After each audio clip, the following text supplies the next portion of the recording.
Cooking by মৌসুমী চ্যানেলে আরও একটা নতুন রেসিপি দেখার জন্য সবাইকে স্বাগত। আজকে বিকালের একটি নাস্তার রেসিপি করে দেখাবো। নাস্তাটি অনেক খাস্তা হবে আর অনেক দিন পর্যন্ত সংরক্ষণ করতে পারবেন। আশা করি রেসিপিটি আপনাদের কাছে ভালো লাগবে। যদি ভালো লাগে তাহলে চ্যানেলটি সাবস্ক্রাইব করে পাশে থাকবেন। চলুন মূল রেসিপিতে চলে যাই। প্রথমে একটি বাটিতে 2 কাপ আটা নিয়েছি। আপনারা চাইলে এখানে আটার পরিবর্তে ময়দা দিয়েও করতে পারেন।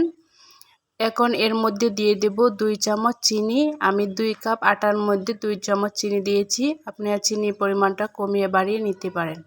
এখন এর মধ্যে দিয়ে দেব সামান্য পরিমাণে লবণ আর দিয়ে দেব কালো জিরা। এখন দিয়ে দেব 2 টেবিল চামচ রান্নার রেগুলার তেল। আপনারা তেলের পরিবর্তে এখানে ঘিও ব্যবহার করতে পারেন। এখন সবগুলো উপকরণ ভালোভাবে ময়ান দিয়ে নেব। যখন দেখবেন মুঠো করলে দলা পেকে গেছে তখন বুঝবেন আটাগুলো ভালোভাবে ময়ান দেওয়া হয়ে গেছে। এখন এর মধ্যে অল্প অল্প পানি অ্যাড করে একটা সফট ডো বানিয়ে নেব।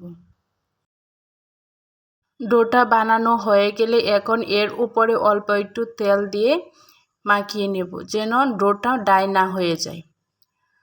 তেলটা মাখানো হয়ে গেলে এখন ঢাকনা দিয়ে ঢেকে 10 মিনিটের জন্য রেস্টে রেখে দেব। অন্য পাশে একটি মিশ্রণ বানিয়ে নেব। এর জন্য একটি বাটিতে 2 চামচ কর্নফ্লাওয়ার নিয়েছি। এখন দিয়ে দেব সামান্য পরিমাণে তেল দিয়ে মিশ্রণটা বানিয়ে নেব। আপনারা চাইলে কর্নফ্লাওয়ারের পরিবর্তে এখানে আটা বা ময়দাও ব্যবহার করতে পারেন। এখন এক সাইডে রেখে দেব। ফিরে এলাম 10 মিনিট পর। দেখেন ডোটা কতটা সফট হয়ে গেছে। এখন আবার ভালোভাবে মথে নেব। ডোটা যত ভালোভাবে মথে নেবেন নাস্তাটা ততটাই খাস্তা হবে। এখন ডোটা থেকে একটা রুটি বানিয়ে নেব।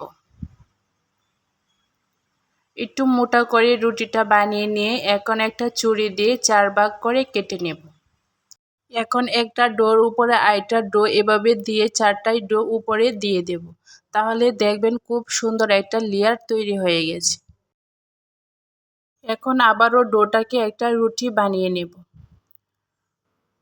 রুটি বানানো হয়ে গেলে এখন ছুরি দিয়ে আবারও 4 ভাগ করে কেটে নেব। দেখেন রুটির ভিতরে অনেকটা লেয়ার তৈরি হয়ে গেছে।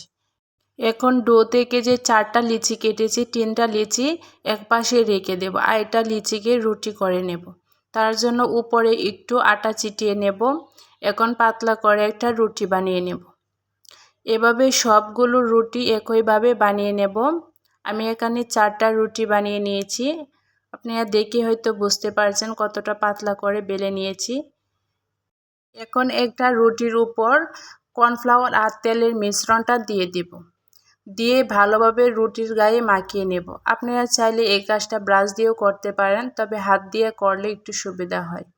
এখন এর উপরে একটা রুটি দিয়ে দেব। রুটিটা দিয়ে আবারও মিশ্রণগুলো দিয়ে ভালোভাবে মিশিয়ে নেব। মেশানো হয়ে গেলে এক পাশ থেকে একটা সাইড দিয়ে ভাঁজ করে নেব। তারপর আবারও মিশ্রণটা দিয়ে দেব।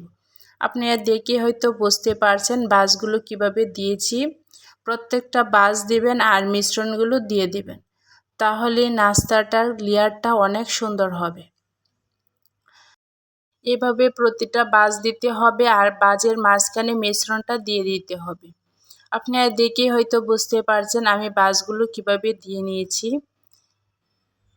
এভাবে ভাঁজ দেওয়া হয়ে গেলে বাকি 2টা রুটিও এভাবে একইভাবে আমি বানিয়ে নেব।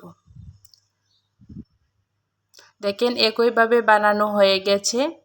এখন এটা থেকে একটু চেপে চেপে তারপর রুটি বেলে নেব। তবে রুটিটা গোল করা যাবে না, রুটিটা লম্বা করে বেলে নিতে হবে। আলতো হাতে রুটিটা বেলে নিতে হবে। রুটিটা লম্বা করে বেলা হয়ে গেলে এখন একটা ছুরি দিয়ে মাঝখান দিয়ে কেটে ছোট ছোট করে লিচি কেটে নেব। আপনারা দেখে হয়তো বুঝতে পারছেন আর দেখেন কতটা লেয়ার তৈরি হয়ে গেছে। সবগুলো বানানো হয়ে গেছে। এখন এগুলোকে ভেজে নেব। তার জন্য প্রথমে একটি চুলায় প্যান বসিয়ে এর মধ্যে পরিমাণ মতো তেল দিয়ে তেলটা যখন হালকা গরম হয়ে আসবে এই পর্যায়ে নাস্তাগুলো দিয়ে দিতে হবে। সবগুলো দেওয়া হয়ে গেলে এখন আলতো হাতে এভাবে একটু তেলটাকে নেড়ে ছেড়ে দিবেন। তাহলে দেখবেন নাস্তার লেয়ারটা খুব সুন্দরভাবে খুলে আসছে। আপনারা দেখেই হয়তো বুঝতে পারছেন আর নাস্তার লেয়ারটা অনেকটাই খুলে গেছে।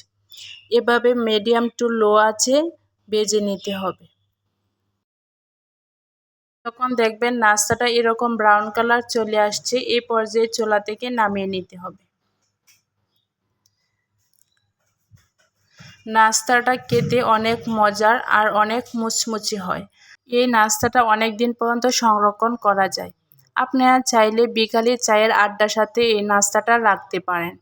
নাস্তাটা অনেক টেস্টি। আপনারা দেখে হয়তো বুঝতে পারছেন নাস্তার প্রত্যেকটা লেয়ার বোঝা যাচ্ছে, আর শব্দটা শুনে হয়তো বুঝতে পারছেন কতটা মুচমুচে হয়েছে। নাস্তার রেসিপিটি আপনাদের কাছে কেমন লেগেছে কমেন্টে জানাতে ভুলবেন না, আর লাইক শেয়ার করে পাশে থাকবেন। ধন্যবাদ সবাইকে।